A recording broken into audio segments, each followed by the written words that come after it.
Welcome to Julina's kitchen. ഇന്ന് നമുക്ക് ഒരു തണ്ണിമത്തൻ പഞ്ച് ഉണ്ടാക്കിയാലോ, അതായത് വാട്ടർമെലൺ പഞ്ച്. അതിനായി ഞാനിവിടെ ഒരു തണ്ണിമത്തൻ എടുത്തു വെച്ചിട്ടുണ്ട്. ഇനി നമുക്ക് അത് കട്ട് ചെയ്തെടുക്കാം.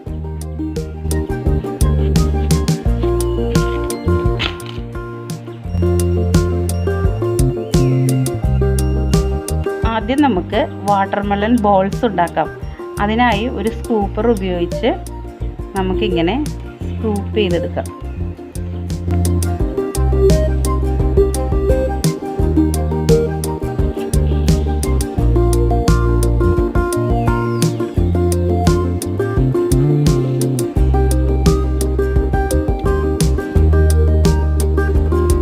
ഇപ്പോൾ ഞാൻ തണ്ണിമത്തൻ ബോൾസ് റെഡിയാക്കിയിട്ടുണ്ട്. ബാക്കിയുള്ള വാട്ടർമെലൺ ഞാൻ ചെറിയ പീസായിട്ട് അരിഞ്ഞെടുത്തിട്ടുണ്ട്. ഇനി നമുക്ക് ഒരു മിക്സിയുടെ ജാറിലേക്ക് ഈ അരിഞ്ഞു വെച്ചിരിക്കുന്ന വാട്ടർമെലൻ്റെ ചെറിയ പീസസ് ഇട്ട് കൊടുക്കാം. ഇതിലേക്ക് ഒരു ചെറിയ കഷ്ണം ഇഞ്ചി അരിഞ്ഞത്, ഇത് ഞാനൊരു ചെറിയ കഷ്ണം കുഞ്ഞു കുഞ്ഞായി അരിഞ്ഞിരിക്കുന്നതാണ്, അതിട്ട് കൊടുക്കാം. അധികം ഇഞ്ചി ഇടരുത് കേട്ടോ, അപ്പോൾ ഇഞ്ചിയുടെ ഒരു കുത്തു വരും. ഇനി ഒഴിക്കേണ്ടത് അരമുറി നാരങ്ങയുടെ നീര്, അതായത് പകുതി നാരങ്ങയുടെ നീര്. ഇനി ഇതിലേക്ക് കുറച്ച് മിൻറ്റ് ലീവ്സ്. ഇനി ഇതിലേക്ക് ആവശ്യത്തിന് പഞ്ചസാര ഇടാം. ഞാനിവിടെ 3 ടേബിൾ സ്പൂൺ പഞ്ചസാര ഇടുന്നുണ്ട്. കാരണം വാട്ടർമെലണിന് ഒരുവിധം മധുരം ഉണ്ടാവും, അതനുസരിച്ചുള്ള മധുരം നമ്മൾ ഇട്ടാൽ മതി. നമുക്കിത് അടിച്ചെടുക്കാം. ഒട്ടും വെള്ളം ചേർക്കരുത്, ഇങ്ങനെ തന്നെ വേണം അടിച്ചെടുക്കാനായി. ഇപ്പോൾ ഞാൻ ജ്യൂസ് അടിച്ചെടുത്തിട്ടുണ്ട്. ഇനി നമുക്കിത് അരിച്ചെടുക്കാം.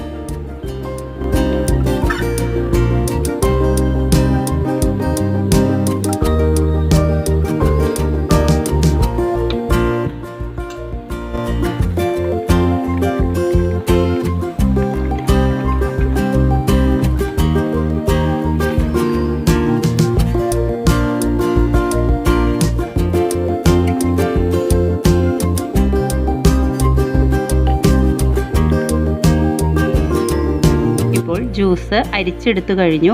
ഇനി നമുക്ക് വാട്ടർമെലൺ പഞ്ച് തയ്യാറാക്കാം. അതിനായി ഞാൻ 2 സെർവിങ് ഗ്ലാസ് എടുത്തു വെച്ചിട്ടുണ്ട്. അതിലേക്ക് ആദ്യം ഐസ് ക്യൂബ്സ് ഇടാം.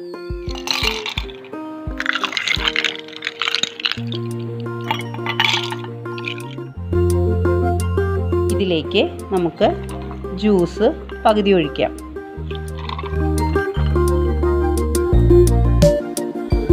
ഇനി ഇതിലേക്ക് നമുക്ക് ബാക്കി സോഡ ഒഴിച്ചു കൊടുക്കാം.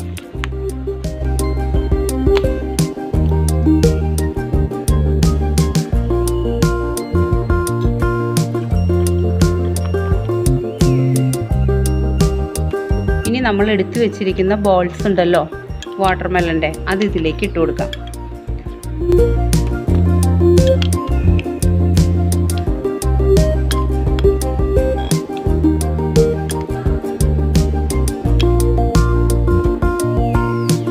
നമ്മുടെ വാട്ടർമെലൺ പഞ്ച് റെഡി ആയി കഴിഞ്ഞു. ഇനി നമുക്ക് മിൻറ്റ് ലീഫ് വെച്ച് ഇത് ഗാർണിഷ് ചെയ്യാം.